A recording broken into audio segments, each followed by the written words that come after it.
अस्सलाम वालेकुम। आज हमारा टॉपिक है सर्कुलर मोशन। और सर्कुलर मोशन को थोड़ा सा टिपिकल कंसीडर किया जाता है बनिस्बत स्ट्रेट लाइन मोशन के, लेकिन अगर आपको इसके कॉन्सेप्ट हैं तो ये स्ट्रेट लाइन मोशन से भी ज़्यादा आसान है। सर्कुलर मोशन में सबसे पहला जो टॉपिक हमने पढ़ना है, सर्कुलर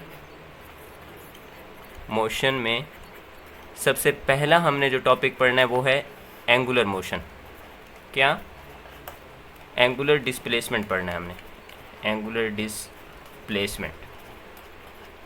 सबसे पहले तो आपको फ़र्क पता होना चाहिए ये कि सर्कुलर मोशन और रोटेशनल मोशन में क्या फ़र्क है। ये दोनों मैक्सिमम बच्चों का यही कॉन्सेप्ट होता है कि ये दोनों एक ही चीज़ें हैं, लेकिन सर्कुलर मोशन और रोटेशनल मोशन दो डिफरेंट चीज़ें होती हैं। इनका फ़र्क मैं आपको आगे चल के बताता हूँ। हम आते हैं एंगुलर डिस्प्लेसमेंट पे। एंगुलर डिस्प्लेसमेंट क्या होता है? हम कहते हैं कि how do we locate something या सम पॉइंट ऑन सर्कल। हम कोई चीज़ लोकेट कैसे करते हैं किसी सर्कल पे, या सर्कुलर मोशन में हम कोई चीज़ लोकेट कैसे करते हैं। उसके लिए हमें क्या चाहिए होती है? Angular position. जैसा हमने पढ़ा था लीनियर मोशन में, हम वहाँ हम सिंपल क्या करते हैं? पोजीशन निकालते हैं। एक बॉडी है वो यहाँ से यहाँ जा रही है, तो हम उसकी पोजीशन से उसका सिंपल लीनियर डिस्प्लेसमेंट निकालते हैं। यहाँ पर भी हम वैसे ही करेंगे, लेकिन यहाँ पर एंगुलर मोशन में एंगुलर पोजीशन से एंगुलर डिस्प्लेसमेंट आएगा। ठीक है, अब हम सपोज करते हैं, लेट्स सपोज कि हमारे पास एक बॉडी है, ये एक सर्कुलर पाथ है, ये एक बॉडी है। ठीक है, अब ये कंप्लीट बॉडी पहले पोजीशन 1P1 पे यहाँ होती है। ठीक है, अब जो इसका एंगल हम देखेंगे, एंगल हमेशा कहाँ से देखा जाता है? एंगल के लिए रेफरेंस किसको बनाया जाता है? एक्स एक्सिस को, वो भी पॉजिटिव एक्स एक्सिस, ये नेगेटिव एक्स एक्सिस होता है। अब यहाँ पर ये एंगल क्या बना? θ1। अब इस बॉडी ने ये पूरी बॉडी है, लेट्स सपोज कि ये एक स्ट्रिंग है, ये इसका क्या है? Point of rotation.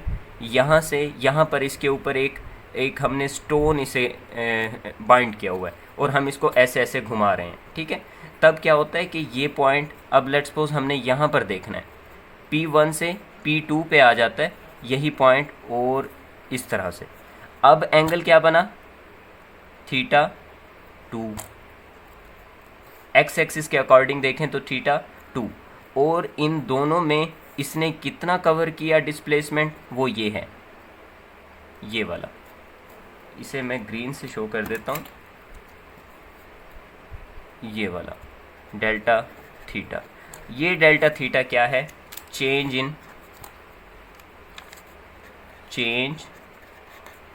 In angular displacement या change in angular position, which is equal to angular displacement. अच्छा, अब मैंने आपको कहा था कि सर्कुलर मोशन और रोटेशनल मोशन को बच्चे मैक्सिमम क्या कंसीडर करते हैं कि दोनों एक ही चीज़ें हैं। सर्कुलर मोशन की मैं डेफिनेशन बताता हूँ कि motion of A particle along a circular path. Motion, मैंने एक लफ्ज़ का of A particle along a circular path. ठीक है, और रोटेशनल मोशन क्या होती है? अब ये देखें, ये एक बॉडी थी, ये किससे कनेक्टेड है? पॉइंट ऑफ रोटेशन से। ये कंप्लीट बॉडी जब अपना सर्कल कंप्लीट करती है या सर्कुलर पाथ में मूव करती है, तो हम इसे कहते हैं रोटेशनल मोशन, क्योंकि ये किससे कनेक्टेड है? पॉइंट ऑफ रोटेशन से। लेकिन अगर हम क्या करते हैं कि इस बॉडी के ऊपर कोई भी एक पॉइंट ले लेते हैं, लेट्स सपोज हमने ये पॉइंट लिया, या इसकी टिप ले ली, या कोई मिड वाला पॉइंट लिया। अब जब हम उस अकेले की मोशन को डिस्कस करेंगे, वो इस पॉइंट ऑफ मतलब एक्सिस ऑफ इस रोटेशन से वो क्या होगी? इस रेफरेंस से क्या होगी? इंडिपेंडेंट होगी। और जब वो इंडिपेंडेंट होती है तब हम उसे रोटेशनल मोशन नहीं कहते, तब हम उसे क्या कहते हैं? Circular motion. ठीक है, ये डिफरेंस है रोटेशनल मोशन और सर्कुलर मोशन में। अगर एक पूरी बॉडी जो एक पॉइंट ऑफ एक्सिस के साथ कनेक्टेड है वो सर्कुलर पाथ में मूव करे तो वो रोटेशनल मोशन होगी। जैसे कि स्ट्रिंग की एग्जांपल दी है मैंने, आप अपने स्ट्रिंग को यहाँ बांधें अपनी फिंगर पे, टिप पे, और उसको उसके साथ स्ट्रिंग के साथ एक स्टोन बांधें और इसे ऐसे ऐसे मूव करेंगे तो तब जो उस स्ट्रिंग से लेकर स्टोन तक सारी बॉडी की मोशन होगी वो क्या होगी, रोटेशनल मोशन। और जो सिर्फ अगर हम उस स्ट्रिंग के ऊपर कोई पॉइंट ले लें या सिर्फ एक स्टोन ले लें कि सिर्फ स्टोन की मोशन क्या है, सिर्फ स्टोन की मोशन क्या होगी, सर्कुलर मोशन। ये डिफरेंस है किसका, सर्कुलर मोशन और रोटेशनल मोशन का। इसके बाद हम आ जाते हैं एक इसके फार्मूला पे, वो क्या होता है, S is equal to R theta. इस फार्मूला की अंडरस्टैंडिंग करनी है, यहाँ से आपके मैक्सिमम क्वेश्चन आते हैं एंगुलर डिस्प्लेसमेंट से रिलेटेड। अब यहाँ पर S क्या है, S कहते हैं आर्क लेंथ को, आर्क लेंथ, R रेडियस और थीटा हमारे पास क्या है, एंगुलर डिस्प्लेसमेंट। ठीक है, अब यहाँ पर सपोज करते हैं, अच्छा इस फार्मूला की एक लिमिटेशन है, वो ये है कि ये फार्मूला उस टाइम एप्लीकेबल होता है जब हमारे पास थीटा किस में हो, रेडियंस में हो। अगर थीटा आपके पास डिग्री में है, रेवोल्यूशन में है, तो आपने पहले उसे रेडियन में कन्वर्ट करना है, बाद में इस फार्मूला में पुट करना है, वरना आपका आंसर गलत आएगा। अच्छा, तो अब आपने क्या करना है कि इस फार्मूला की लिमिटेशन मैंने आपको बता दी कि थीटा जब रेडियन में होगा तब ये फार्मूला एप्लीकेबल है। इसके बाद हम देखते हैं कि अगर एक बॉडी, अच्छा हम यहाँ देख लेते हैं कि थीटा किसके इक्वल होगा। इस फार्मूला से हम निकालते हैं थीटा किसके इक्वल होगा, theta is equal to S over R। S क्या है हमारे पास, आर्क लेंथ ओवर रेडियस। ठीक है, अब लेट्स सपोज के एक कंप्लीट सर्कल है, कंप्लीट सर्कल में आपने पोजीशन यहाँ से स्टार्ट की और वापस यहाँ पर आ गए। ठीक है, यहाँ से स्टार्ट की और वापस यहाँ पर आ गए। एंगल क्या होगा, आपको पता है कि एक कंप्लीट सर्कल कितने डिग्री के इक्वल होता है, 360 डिग्री के इक्वल होता है ना। अब आर्क लेंथ क्या होती है कि जो हम मतलब जहाँ हमने एंगुलर डिस्प्लेसमेंट डिस्कस करना है उसकी वो सर्कुलर पाथ कितना है। अब यहाँ सर्कुलर पाथ कितना है, एक कंप्लीट सर्कल। सर्कुलर मोशन का मतलब ये नहीं है कि बॉडी कंप्लीट सर्कल में रोटेट कर रही है, सर्कुलर मोशन का ये मतलब है कि सर्कुलर पाथ में रोटेट कर रही है, सर्कुलर पाथ में मूव कर रही है। तो यहाँ पर सर्कुलर पाथ कितना है, एक कंप्लीट सर्कल है, और एक कंप्लीट सर्कल किसके इक्वल होता है, 360 डिग्री के। इसका मतलब कि आर्क लेंथ कितना है, 360 डिग्री के। ठीक है, अब 360 डिग्री आपको पता है कि, और ये किसके इक्वल है 360। अब यहाँ से बॉडी ने मूव किया यहाँ तक, ये पूरे सर्कल का सर्कमफेरेंस है ना, और पूरे सर्कल का सर्कमफेरेंस कितना होता है, सर्कमफेरेंस ऑफ अ सर्कल ये होता है 2 पाई आर के इक्वल, है ना। अब यही 2 पाई आर हमने इस फार्मूला में पुट कर देना है। ठीक है, अब हमारे पास क्या फार्मूला है, theta is equal to S over R। S क्या है हमारे पास, आर्क लेंथ। आर्क लेंथ हमारे पास कितना थी, 360, और ये कितना है, 2 पाई आर के इक्वल, जो कि एक सर्कल का सर्कमफेरेंस है, 2 पाई आर ओवर आर। आर से आर कैंसिल आपका, तो क्या बचा, 2 पाई। मैंने आपको क्या बताया था, ये फार्मूला कब एप्लीकेबल है, जब एंगल थीटा के क्या हो, रेडियन में। ठीक है, तो अब क्या बच गया, theta is equal to 2 pi radian.